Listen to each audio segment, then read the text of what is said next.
días. ¿Cómo les va? Qué gusto saludarlos. Si usted no ha tomado su asiento, este es un buen momento para hacerlo. Si usted es un preadolescente y quiere ir a la clase de Nexo Play Plus, edades entre quinto y octavo grado de colegio, quinto grado de la escuela, octavo de colegio, este es un momento para salir con los profesores que están en la puerta. Estaba pensando esta semana en esta parábola que vemos hoy y me acordé de que hace como 2 semanas estaba en una de esas circunstancias en las que usted no tiene mayor cosa que hacer, más que sentarse y ver tele y lo que esté disponible en ese momento. Resulta que dentro de las opciones que me sale, ya he visto como 1 o 2 películas, ya estaba, y me sale una de mis series favoritas de cuando estaba creciendo, y esa serie que usted ha visto 27 veces, o sea que usted se sabe los diálogos, que usted puede decir esto es lo que va a pasar y lo dice mientras lo está diciendo el personaje que corresponda. Estoy viendo esa serie y dije, bueno, está bien, es la que hay. De paso abro y no está toda la serie, están unos cuantos capítulos. Y dije, bueno, veo cuáles son y ya me lo sé, o sea, le puedo decir todo lo que pasa. Bueno, no importa. Le doy clic a uno, comienzo a verlo, vea, me he reído como un tonto. Y además con audífonos, solo, ¿verdad? Entonces, así. ¿Verdad? Y todo eso que lo vuelve a ver usted un poco raro, como que le estará pasando, mientras usted se ríe, porque es una serie de comedia que simplemente me hacía demasiada gracia. Y me sorprendió que una serie que ya me sabía y que sé exactamente qué puede pasar, pudiera verla con ojos frescos. Y el día de hoy, el pasaje es uno de los pasajes más conocidos tal vez en los evangelios. No solo en una iglesia, en la cultura secular y popular, la gente sabe a qué nos referimos cuando decimos las palabras buen samaritano. Y mi reto para nosotros es que nos demos el chance como congregación de ver con ojos frescos un texto que probablemente nos es conocido. Oramos. Padre, gracias por este tiempo que nos das. Pedimos que la exposición de tu palabra, que es viva y eficaz, Señor, sea usada por tu Espíritu Santo en su poder para transformarnos a la imagen del Hijo, para la gloria del Padre. Todo esto lo pedimos en el nombre de tu Hijo amado Jesús. Amén.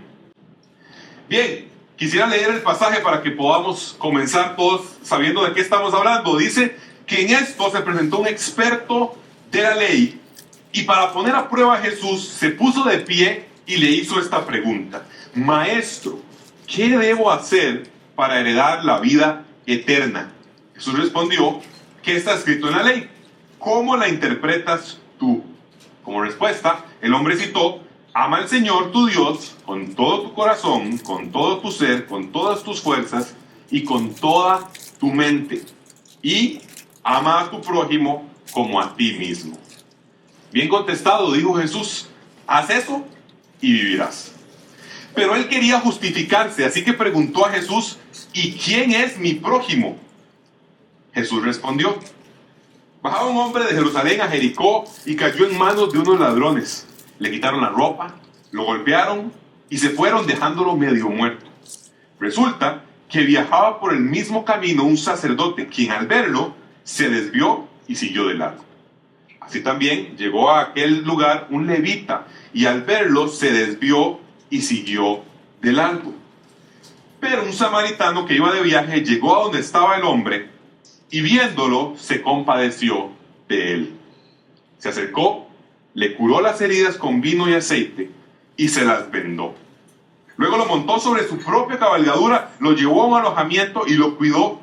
Al día siguiente sacó 2 monedas de plata y se las dio al dueño del alojamiento. Cuídemelo, le dijo, y lo que gaste de más se lo pagaré cuando yo vuelva. ¿Cuál de estos 3 piensas que demostró ser el prójimo del que cayó en manos de los ladrones? El que se compadeció de él, contestó el experto en la ley. Anda entonces y haz tú lo mismo, concluyó Jesús.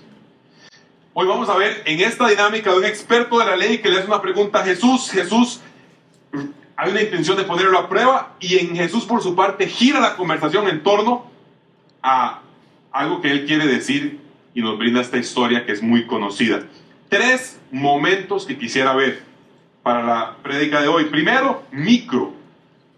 Sugeriría que primero vayamos desgranando y viendo el detalle del texto. En segundo lugar, macro. Que saquemos el zoom y nos permitamos ver con amplitud la historia que está pasando. Y tercero es movimiento.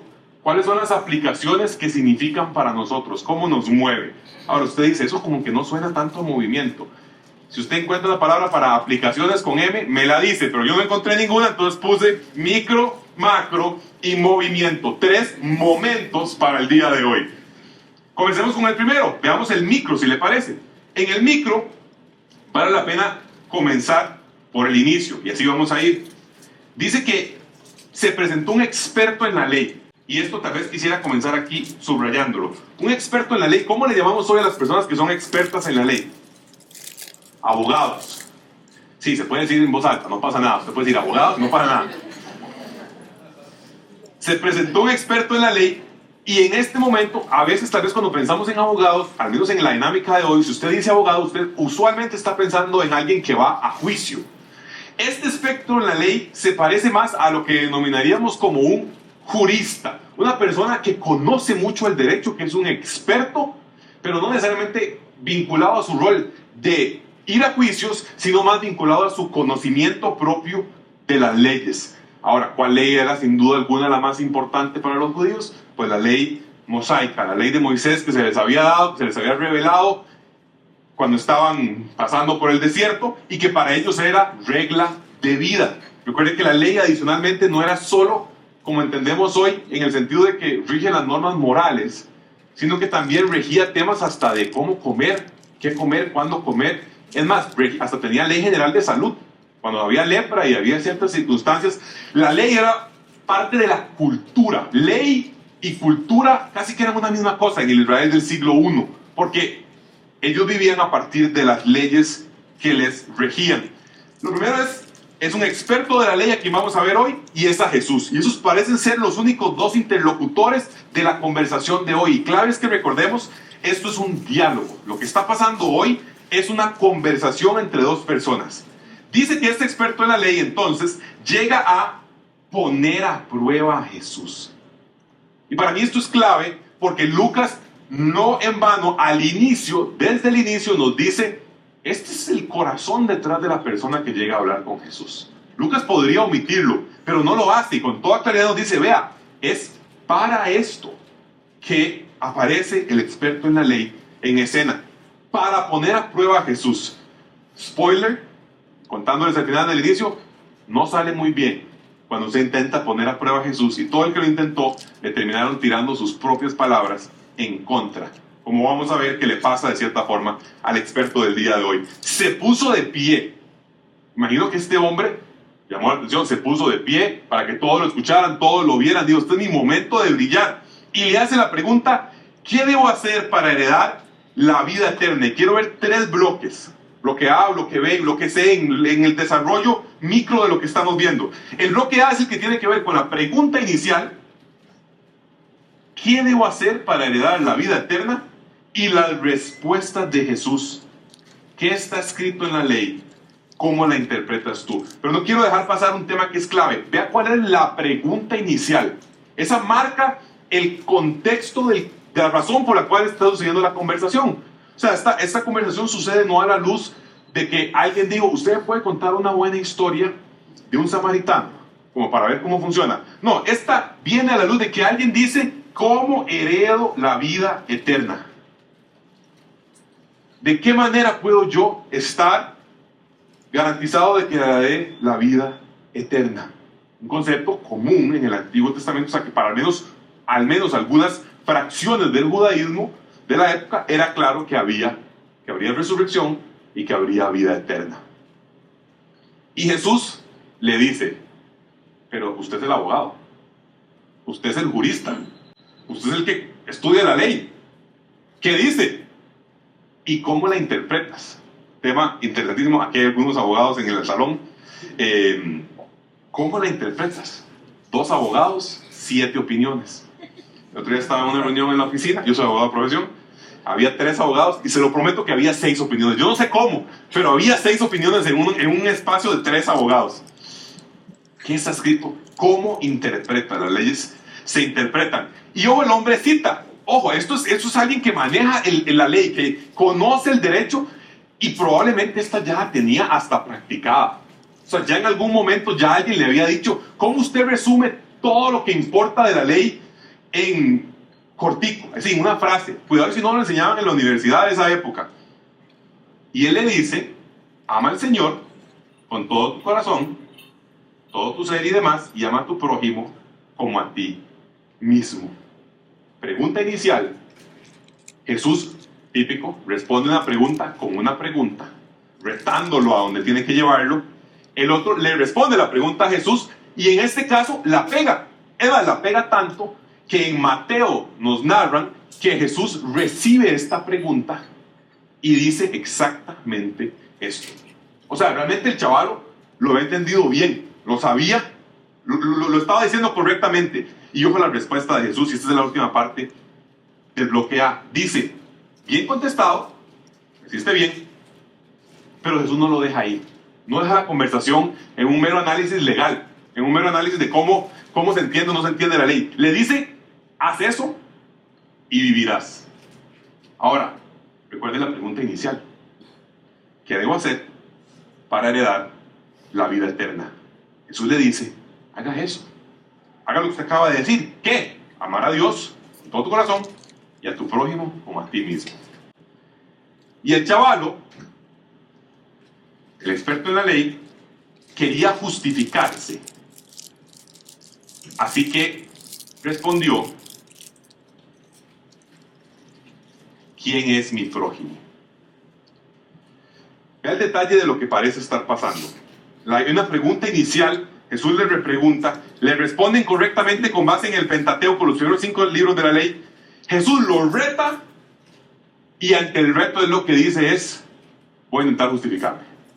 ¿Qué es justificarse? Piénselo cuando usted ha intentado justificarse, es no quedar mal parado. O sea, ante una situación en la que parece que estoy quedando mal parado es lograr no hacerlo. Decir algo que todavía me deje como que no la hice tan mal.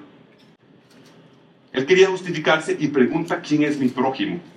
Y Jesús entonces, ojo el detalle de lo que hace. Este es el bloque A, la primera parte del bloque de que estamos estudiando. El segundo bloque es cuando Jesús entonces responde a esta segunda pregunta de él con una parábola. Y aquí quiero profundizar un poquito para que veamos los detalles de la parábola. Dice que bajaba un hombre de Jerusalén a Jericó. Solo quiero recordar nada más que el 30, que es la parábola como tal del buen samaritano, viene directamente por causa de una pregunta específica. Y esa pregunta es, ¿quién es mi prójimo? Esa es la pregunta que da lugar a que exista la parábola del buen samaritano. Y eso es clave, porque quiere decir que Jesús está respondiendo. ¿No ve que Jesús dijo, voy a inventarme un libro de historias y esta va a estar en el número 7? No, esto es, alguien me preguntó algo específico y yo utilizo la parábola para responderle la pregunta que me está haciendo. Y ahora sí, vamos a detallar la parábola. Dice que bajaba de Jerusalén a Jericó. Yo nunca he estado en Israel, pero según leía, Jerusalén a Jericó tiene varias características. La primera, dice, bajaba un hombre de Jerusalén a Jericó. Es porque hay una diferencia de relieve de Jerusalén a Jericó, que al parecer, veía, es como de unos 1200 metros de altura, en cuestión como de 25 kilómetros. O sea, si usted hace la mate, eso quiere decir que se ve así. Y al parecer no es así un bajón, sino que es como la calle Puriscal o el Cerro de la Muerte, que es un vuelterío. O sea, usted termina, yo típico niño, cuando tenía 8 años, mis papás querían ir a la playa, por alguna razón, bueno, no estaba la 27, eso le cuenta de mi edad, no existía la 27, entonces las opciones eran Cambronero o Puriscal, o el Aguacate, eran las 3 opciones. Cuando la opción era Puriscal, sí o sí, a mitad de camino había que parar para que yo devolviera el desayuno, porque yo era ese niño. Yo era el niño que siempre se encargaba de marearse en la primera vuelta. Bueno, parece que Jerusalén a Jericó tenía esa característica. Y eso lo que suele generar es riesgo de ladrones. Al parecer es una zona en la cual era común que hubiera ladrones porque muy pronunciada la pendiente y mucha curva. Entonces usted no veía qué estaba pasando en la próxima que venía. De Jerusalén a Jericó, cae en manos de unos ladrones, efectivamente, le quitan la ropa, lo golpean, se fueron y lo dejan medio muerto. Es una ruta peligrosa. Y lo ven 3 personas. Vean las 3 personas que lo ven. Uno es un sacerdote, uno es un levita y uno es un samaritano. Lo resumo rápidamente. El sacerdote del versículo 31 es una persona que está directamente involucrada en el servicio en el templo dentro de la dinámica ritual judía. El sacerdote es de la tribu de Leví y de la familia de Aarón. Y sus roles principales, hemos visto ya sacerdotes en Lucas, por ejemplo, Zacarías, el papá de Juan el Bautista. Le correspondía el servicio en el templo. El levita es de la tribu de Leví, pero no es hijo de la familia de Aarón. Y por ende, no podía ejercer los actos propios del sacerdocio, pero sí podía servir en el templo con otras cosas. O sea, podía ayudar a hacer otras dinámicas. Sobra decir que si usted estaba vinculado con la dinámica del templo, en el Israel del siglo XXI, socialmente la estima era alta respecto de usted. O sea, lo que Jesús está diciendo es que el número 1 y el número 2 eran gente de quien se esperaba un comportamiento digno del cargo que realizaba.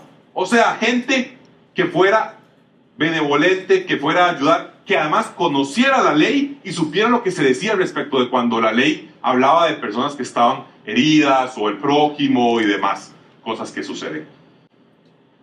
El sacerdote y el levita, ambos lo ven, se desvían y pasan de largo por la calle.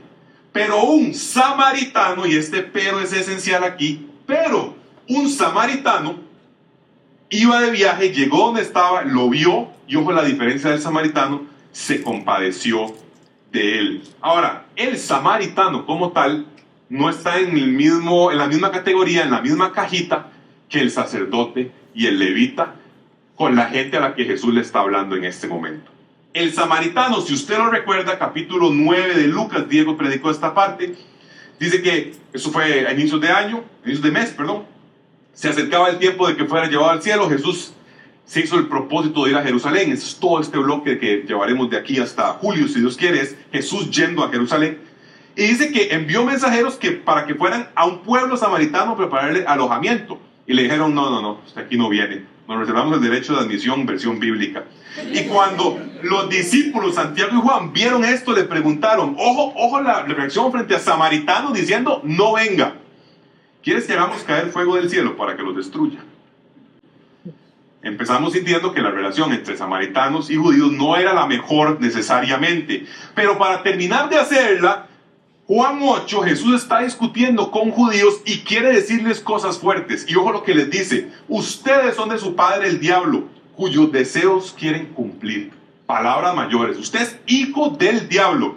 Y cuando los judíos quieren devolverle a Jesús, le dicen, no tenemos razón al decir que eres un samaritano y que estás endemoniado. O sea, si Jesús quería decirles cosas fuertes, les dijo, hijos del diablo. Y ellos le dijeron, ¿verdad? Pues para usted, samaritano.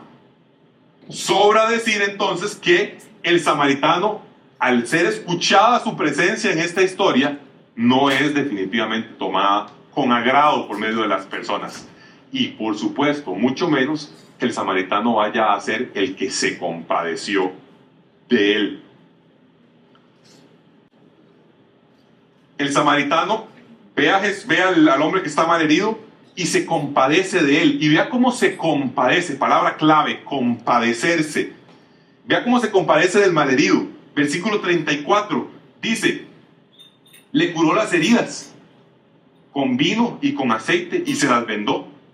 Luego, no solo le cubrió su salud, sino que también le cubrió el tema del techo o la protección. Versículo 34 también, lo montó sobre su cabalgadura, que es cualquier animal, digamos, lo metió en el carro y se lo llevó al alojamiento más cercano y lo cuidó. Ahora, este alojamiento no era un hotel de 5 estrellas en la zona norte del Pacífico de Costa Rica. Palabra original, probablemente refiere a un lugar sencillo, pero techo a final de cuentas, protección a final de cuentas. Comparado con la calle de Jerusalén a Jericó, que era un montón de curvas, era muchísimo mejor, le daba protección. Y después de eso, salud, techo, protección, y por último, necesidades. Ese hombre no puede trabajar, no puede probablemente pagar porque le robaron todo, y dice, al día siguiente sacó 2 monedas de plata y se las dio al dueño y le dijo, cuídemelo. Y ojo, cheque en blanco, lo que gaste de más yo se lo pago cuando yo vuelva. O sea, le pagó lo que requería y le dijo además, aquí está mi tarjeta de crédito. Y no tiene límite. Pague lo que necesita. Leía a algunos comentaristas que decían que el costo por noche era de una 32ª parte de una moneda de plata. O sea, 2 monedas de plata son como 2 meses de hospedaje. Aquí le dejo 2 meses por adelantado y adicionalmente aquí está mi tarjeta de crédito. Cárguela con lo que requiera. Si requiere más, nada más págueselo. Ese es el bloque 2. Esa es la historia que Jesús cuenta para responder a la pregunta: ¿quién es mi prójimo? Sobra decir entonces, a grandes rasgos, lugar peligroso. 2, que al ver al medio muerto lo dejaron ahí, que se suponía que eran los de alta estima, y 1, que se suponía que era el despreciado, el que no caía bien, el que no gustaba, hace las acciones. Y Jesús, bloque C, tercer bloque de esta parte micro que estamos haciendo, le hace un quizito, así un quizito rapidito sobre la historia. Y le dice, ok, vamos a ver si entendió la historia. ¿Cuál de los 3 piensas que demostró ser el prójimo? Y el chavalo, nuevamente, el abogado, el jurista, el experto en la ley, le dice, el que se compadeció de él. Y resulta ser, el texto no lo dice con esa claridad, pero, ding, ding, ding, ¿verdad? La pegaste otra vez. Respuesta definitiva. Y Jesús le dice, nuevamente, así como se lo dijo en el versículo 28, cuando le dijo, allá arriba usted puede verlo, haz eso y vivirás. Ahora le dice, anda entonces y haz tú lo mismo. Y esa es la historia desmenuzada en pedacitos. Ese es el micro, ese es el detallito de cada cosa que estamos viendo. Y eso nos permite entonces pasar al macro. Si usted lo ve, la historia comienza con una conversación y un diálogo que está teniendo alguien que tiene toda la intención de poner a prueba a Jesús.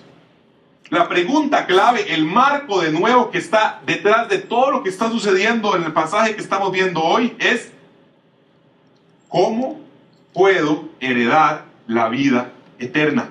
¿Qué debo hacer para heredar la vida eterna? Entonces, pregunta sobre vida eterna con intención de poner a prueba. Ese es el contexto general. Le preguntan y Jesús responde con una pregunta adicional. Le repregunta. El chavalo, el que hizo la pregunta inicial, responde correctamente. Y Jesús ahí aprovecha y reta.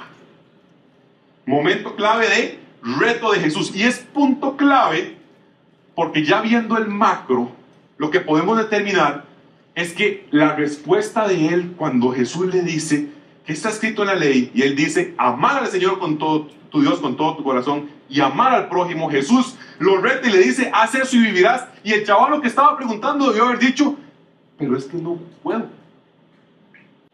El chaval que está viendo, Jesús le está diciendo, ama al Señor tu Dios con todo tu corazón y ama a tu prójimo como a ti mismo. Y sabe que no hay ahí modificaciones que limiten el alcance en cuanto a periodo. Hágalo los martes.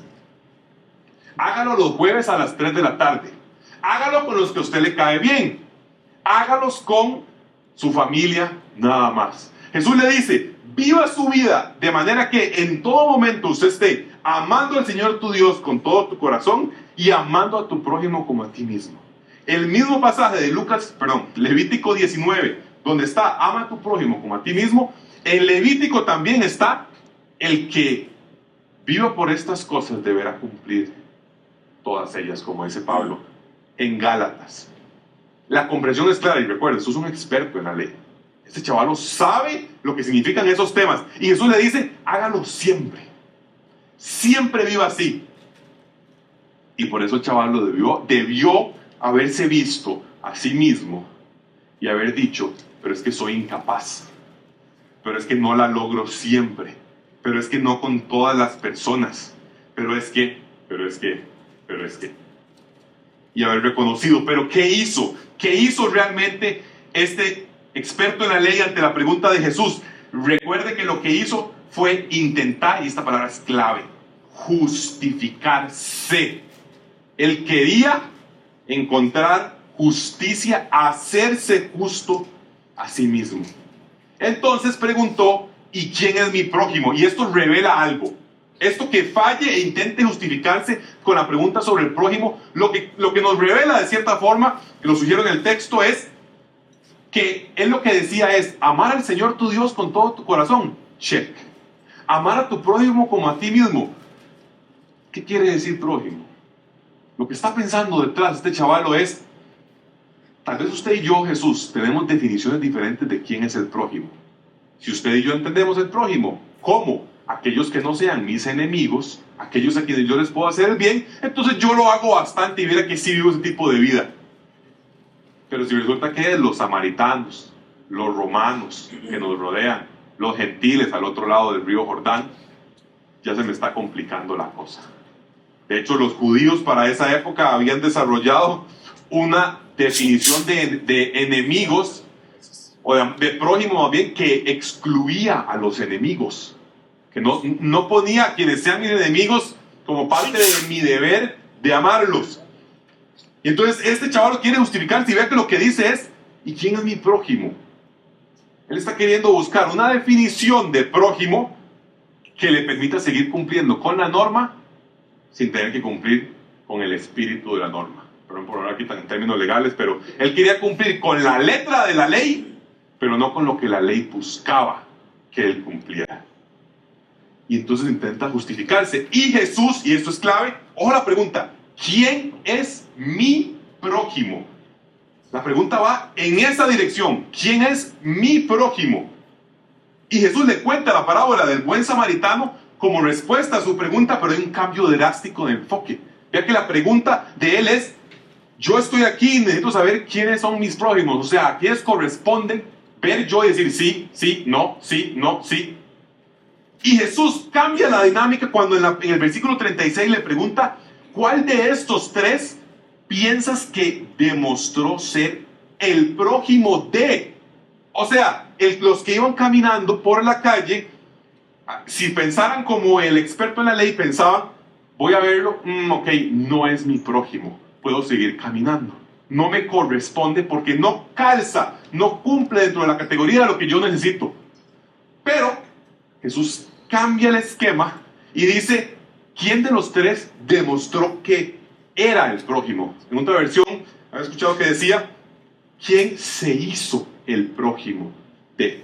Y el enfoque son dos completamente diferentes. En una, yo estoy buscando ver a quién es tacho y a quién es marco. En otra, yo estoy dispuesto a que mi actitud del corazón mía sea la que determine que yo me hago prójimo de. En una yo busco el candidato ideal para que me calce. En la otra, la que presenta Jesús, yo me calzo a cualquier candidato que aparezca. Yo me ajusto, yo me acomodo. No espero que aparezca el que justo es a quien necesito sé que sea mi prójimo. Jesús le hace el test y ante la respuesta correcta le presenta un reto adicional. Y la historia queda ahí, pero si lo vemos, Jesús, ambas veces que le respondieron correctamente, Jesús le respondió su pregunta. ¿Cuál? La inicial, la de la vida eterna. Le dijo, haga eso y usted va a vivir. Ame al Señor, tu Dios, con todo tu corazón y ama a tu prójimo como a ti mismo. ¿Y quién es mi prójimo? Cualquiera. Ahora sí, le reitero entonces, experto de la ley, ama al Señor, tu Dios, con todo tu corazón y ama a tu prójimo como a ti mismo. Y este es Jesús diciéndole, haz eso y vas a tener vida eterna. Y el chavalo debió haber dicho, pero no puedo. No soy capaz. No tengo lo necesario para poder hacer eso con cualquiera que se me pare al frente. Y por supuesto tampoco lo puedo hacer respecto del Señor. La razón por la que me parece que a veces hemos tomado el buen samaritano como una historia meramente de compasión, y es la historia que se ha utilizado en momentos cuando se requiere levantar plata para acción social. Requerimos levantar dinero y entonces Hay que ser un buen samaritano. Es más, se lo pongo así, la frase, sea un buen samaritano, ya no es solo exclusiva de las personas en iglesia. Usted dice eso donde sea y todo el mundo entiende que es ser un buen samaritano. Es ayudar al otro. Es la típica historia que usted quiere utilizar cuando usted requiere hacer a la gente sentirse mal por no darle plata al chaval del semáforo en la calle más cercana. Pero eso olvida que Jesús está dando la respuesta de la parábola del buen samaritano como una respuesta a alguien que le preguntó quién era el prójimo, en el contexto de alguien que le preguntó cómo ganar la vida eterna. Esa es la razón de por qué estamos teniendo esta conversación. Y me parece a mí que Lucas lo está haciendo además de manera magistral. Porque en el pasaje de la semana pasada, que es Lucas 10, versículos 20 al 24, Jesús les dice, acuérdense lo que vimos la semana pasada, Jesús les dice, lo manda, regresan todos contentos, qué alegría, se nos sometieron los espíritus, dice, sí, qué bueno, yo lo vi, estuvo increíble, pero no se alegren por eso. ¿Alégrense de qué? De que su nombre está escrito en el reino de los cielos. Jesús les está hablando de, no se enfoquen solamente en las actividades aquí, pongan su gozo en lo eterno, en las cosas que están siendo mantenidas a lo largo de la vida eterna. De hecho, en el versículo 20, cuando les dice que sus nombres estén escritos en el cielo, recuerden que estábamos hablando del libro de la vida, el libro que tenía los nombres de todas las personas que tendrían vida y vida eterna. Y justo después de eso, Lucas nos ha dicho que no todo mundo puede conocer las cosas que el Hijo revela, porque el Hijo revela a quien Él quiere revelar. Le revela quién es el Padre a quien Él quiere revelar. No a todos, no necesariamente a los sabios e instruidos, decía el pasaje de la semana pasada. Y hoy nos aparece, justo después, un sabio e instruido mostrando justo el tipo de actitud que hace que vos querás justificarte a vos mismo en vez de ser justificado por el Señor. ¿Qué está diciendo Lucas?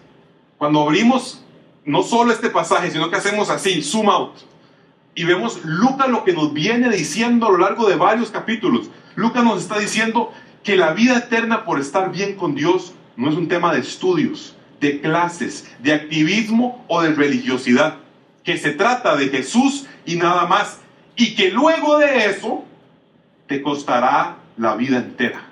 Porque recuerda el capítulo 9. ¿Quiere ser mi discípulo?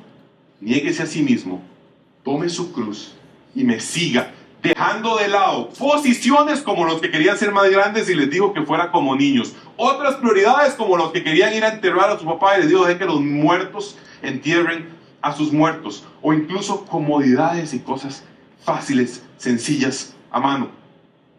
No se trata entonces de justificarse, como el versículo 29 que tenemos ahí, sino de ser justificado por Dios.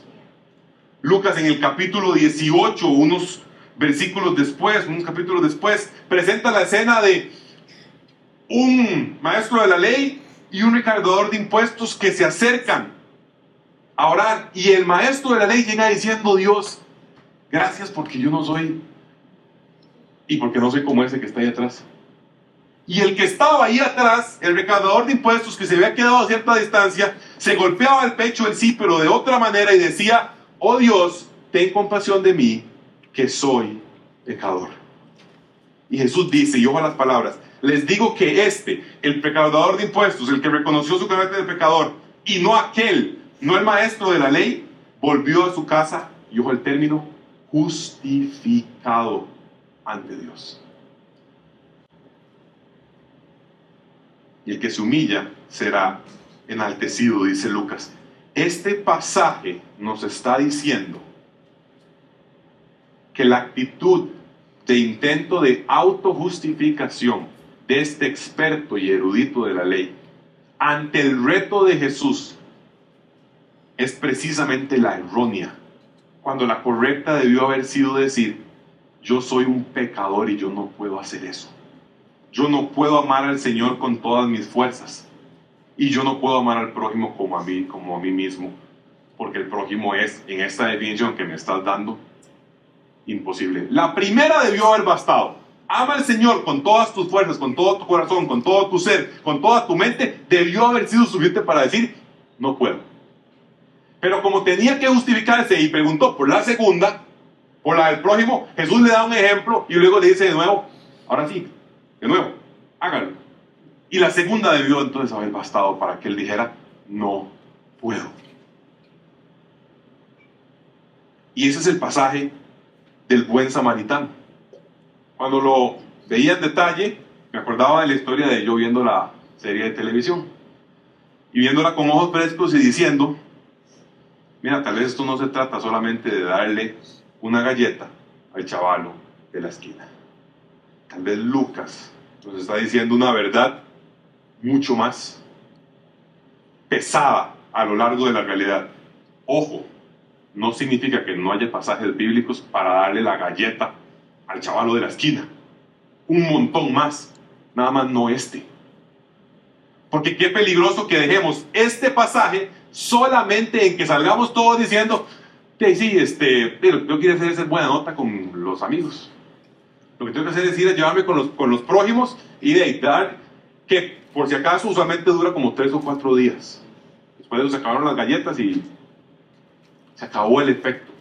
Mucho más fuerte, mucho más directo, la forma en la que este pasaje nos pone en evidencia.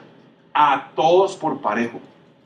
Este pasaje, como siempre, en la historia de David y Goliat, cuando la predicamos usualmente, creemos que somos David. En la historia de Salomón pidiendo sabiduría, creemos que definitivamente somos Salomón. En la historia de Caín y Abel, usualmente somos Abel. Y en la historia de lo que usted quiera, siempre somos el bueno de la historia. Y el mensaje es, sea como esa gente. En el pasaje del buen samaritano, el mensaje suele ser, sea un buen samaritano. Y la realidad es, revísese si usted no es el experto en la ley. Véase hacia adentro y diga, ¿es esa o no mi actitud? ¿Soy yo el experto en la ley? Si esto va a funcionar como un espejo que no sea para querer asemejarnos a Jesús, no, porque ya no está muy volado. Pero el buen samaritano, que es como el segundo nivel de tuanes. Sino al experto. Veámonos al experto y decir, ¿será que yo también, ante la realidad de las demandas de Dios respecto de mi vida, yo digo, no, check. Amar a Dios con todo, check. Amar al prójimo. Y a veces se me va, pero 95 es bueno.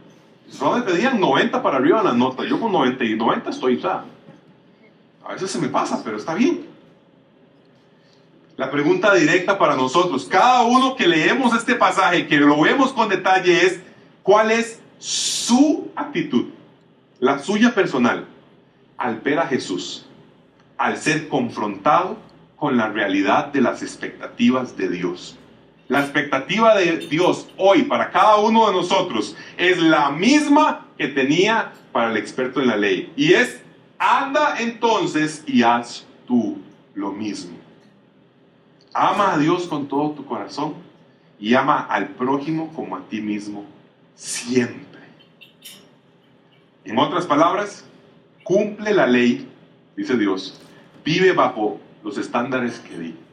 Y la respuesta nuestra tiene que ser necesariamente, no puedo, Señor. No puedo solo. No me es posible a mí, en mis capacidades, cumplir eso. Porque sabe, hay una diferencia entre el malherido de la historia y el malherido de usted y yo. El malherido de la historia estaba medio muerto, dice Lucas. Nosotros, en nuestro estado de naturaleza, estamos muertos enteros. Y somos absolutamente incapaces de cumplir la ley de Dios. Absolutamente incapaces de venir a Él y muchísimo menos de amarlo a Él.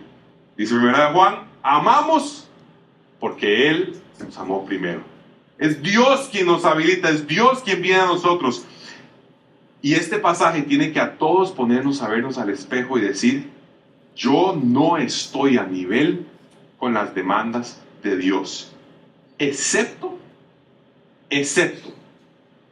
si no juego con mis propias cartas, si no juego con mis propias obras, si no juego con mis propias habilidades, sino que en todo digo, lo de Jesús aplica para mí.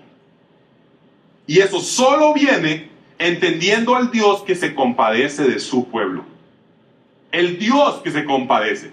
El buen samaritano se compadece y Dios se compadece de su pueblo. Ese sí es el bueno. El verdadero buen samaritano, es más, el mayor, el mejor samaritano. Lucas nos apunta a una realidad mayor. El que verdaderamente se compadeció de quienes estábamos muertos, de quienes éramos sus enemigos, es Dios. Romanos 5, versículos 7 y 8 dice que difícilmente haya quien muera por una persona justa. Pero Dios demuestra su amor por nosotros en esto, en que cuando todavía éramos pecadores, Cristo murió por nosotros. Dice Hebreos capítulo 4, que Jesús, que es nuestro sumo sacerdote, es capaz de compadecerse de nuestras debilidades, porque fue tentado en todo de la misma manera que usted y que yo, pero Él sin pecado. El compadecerse, la compasión, ha sido manifestada de manera plena en Dios. Es más, no solo se compadeció como el buen samaritano y infinitamente mayor, sino que conoce lo que es demostrar ser nuestro prójimo. Se hizo nuestro prójimo. Dice Filipenses 2, la actitud de ustedes debe ser como la de Cristo Jesús, quien siendo por naturaleza Dios, no consideró el ser igual a Dios como algo a que aferrarse. Por el contrario, se rebajó voluntariamente, ojo, tomando la naturaleza de siervo y haciéndose semejante a los seres humanos. Y al manifestarse como hombre, se humilló a sí mismo y se hizo obediente hasta la muerte, y muerte de cruz. El pasaje nos pone en evidencia como carentes, absolutamente carentes. Si nos ubicamos como quien debemos ser, si queremos hacernos como alguien en caso de que sea necesario, que es el experto, no el samaritano. Pero la Biblia nos revela un Dios que se compadece de su pueblo y que lo hace todavía el día de hoy. Y usted dice, ¿y qué deben hacer las personas que se conocen carentes, que se conocen que no están bien con Dios y que ven que Dios se ha compadecido y se ha encarnado y ha ofrecido a su Hijo por nosotros? Marcos capítulo 1, versículo 15, palabras propias del Señor Jesús. Para cada uno que se encuentre con nosotros, que dice, yo soy carente, el Señor me ha extendido su mano. Marcos 1, el reino de Dios está cerca. Arrepiéntanse y crean las buenas noticias. El reino de Dios está cerca, dice Jesús. Arrepiéntanse y crean las buenas noticias. Dios declara justos a personas pecaminosas que ponen su fe, su confianza, que creen en la obra de Cristo en la cruz por nosotros, salvos solamente por la fe. No es entonces, no se trata esta vida de justificarse como el experto, sino de ser justificado por Dios. Y esos justificados lo anuncian públicamente siguiendo la ordenanza del bautismo en agua, en una manifestación simbólica de lo que ha sido el morir y ser enterrado con Cristo y ser traído, salir de las aguas de manera simbólica a una nueva vida. Es el bautismo en agua, que es una ordenanza para todo creyente. En los próximos meses tenemos la oportunidad de llevar a cabo bautismos con personas con quienes podamos conversar. Si este es su caso, si usted nunca ha sido bautizado en agua o no sabe qué es y por qué lo hacemos, qué significa, quiénes lo hacen, lo invito a que hable con Diego, con Gabriel o conmigo para que podamos tomarlo en consideración para los próximos meses, si Dios quiere. Ahora usted dice, bueno, pero por la gracia de Dios, yo sé que en mi vida Él me ha traído de muerte a vida. Por la gracia de Dios, yo sé que yo tengo paz con Él porque he sido justificado. Dios me ve y dice, justo, no por sus obras, sino por la justicia de Cristo sobre Él. ¿Qué pasa para nosotros? ¿Qué pasa para quienes estén en esa circunstancia? Bueno, conocemos el amor de Dios por medio de esta realidad. Eso debería llevarnos a decir, vea cuán grande es el amor de Dios. Como decía la canción, mirad cuán grande, mirad cuán amor nos ha dado el Padre. Algo así decía, ¿no? Claramente la música no es muy fuerte.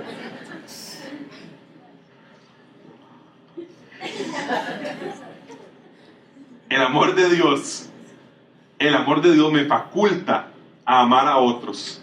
Y ahora sí, en Cristo, justificado por el Señor, ahora sí, demostrar ser su prójimo. Hacerme el prójimo de A o de B. O sea, tampoco se vale que digamos, no, qué lindo, esto estuvo muy lindo, pero yo, vea, la gente del brete, mañana les tiro hachazo directo, apenas llegue. Porque este chaval lo dijo que se trataba de justificarse, por la gracia de Dios yo he sido justificado, por Dios, no me autojustifiqué, estoy listo. Claro que Dios nos llama a demostrar ser el prójimo de las personas. Ojo, no para heredar la vida eterna, eso sí, sino porque en Él tenemos vida eterna y vivimos como personas que tienen vida eterna. La justificación, el ser justificados, el haber sido justificados ante Dios, faculta al creyente, y ojo, como nos viene diciendo Lucas, importante el orden. Haz que Lucas escribió toda una carta, no solamente un capítulo, no solamente una parábola. Lucas nos ha venido diciendo que esto de estar en Cristo, ser justificado, tener vida con Él, conocernos insuficientes, viene por un regalo de Dios que nos permite después conocerlo, pero después de eso te va a costar la vida entera. Hoy cantábamos, y esta vez sí me acuerdo, todo lo que tengo, ¿de qué me sirve tenerlo todo? Y después decíamos, todo lo que tengo, todo lo que soy, es para tu gloria, es para mi Rey. El reclamo del Señor sobre sus comprados, sobre sus redimidos, sobre sus hijos, sobre sus justificados, sobre la gente que tiene vida nueva en Él, es absoluto. El Señor quiere todo y cada detalle de nuestras vidas. Nuestras relaciones, nuestra familia, nuestro trabajo, nuestra mente, cuerpo y alma, nuestro amor por el prójimo, nuestro amor por Él, nuestro tiempo, nuestro dinero, nuestros recursos. La vida entera le pertenece al Señor, de aquel que ha sido justificado gratuitamente, solo por la fe. Decíamos en el capítulo 9, el que quiera ser mi discípulo, niéguese a sí mismo, tome su cruz y me siga, dejando de lado posiciones, prioridades, comodidades. Eso nos dice a quienes somos justificados solamente por la fe en Cristo Jesús. Así que sí nos corresponde compadecernos, pero entendiendo correctamente que es debido a que era evidente para nosotros nuestra insuficiencia e incapacidad. Pero el Dios que se compadeció de nosotros, Dios encarnado, nos dijo que recordáramos, que hiciéramos algo en memoria de Él. Y que cada vez que lo hiciéramos estábamos proclamando que Él volvería, recordando lo que hizo por nosotros. Y por eso, como congregación, celebramos la Cena del Señor, que es la otra ordenanza que el Señor nos ha dejado para que podamos a través de ella recordar y anunciar lo que Él ha hecho. Así que, antes de que nuestros anfitriones repartan los elementos, voy a recordar nada más que el bautismo en agua es un bautismo que se realiza para personas que han dado una profesión creíble de fe y que son bautizadas no para obtener salvación, sino porque han obtenido salvación y lo muestran al mundo. La Cena del Señor es una ordenanza que nos lleva a un momento en el que los creyentes, los nacidos de nuevo, nos congregamos a sentarnos a la mesa con el Señor. 1 Corintios capítulo 11 lo dice con toda claridad. El que toma y bebe de la cena injustamente, dice, juicio consume para sí. Ahora, atención con esto. Muchas veces hemos dicho, si usted pecó hoy en la mañana, entonces no puede tomar parte de la cena del Señor. Esa no es la intención de injustamente. Todos pecamos hoy en la mañana, probablemente. La cena del Señor está pensada para que quienes hemos creído, quienes hemos sido justificados por el Señor, formemos parte. Y por ende es importante que lo podamos recordar para que esto entonces, si no es su caso, a lo que lleve es simplemente a examinarse. Y a decir, ¿cuál es mi realidad? ¿Soy acaso como el experto de la ley? ¿O he sido justificado por el Señor?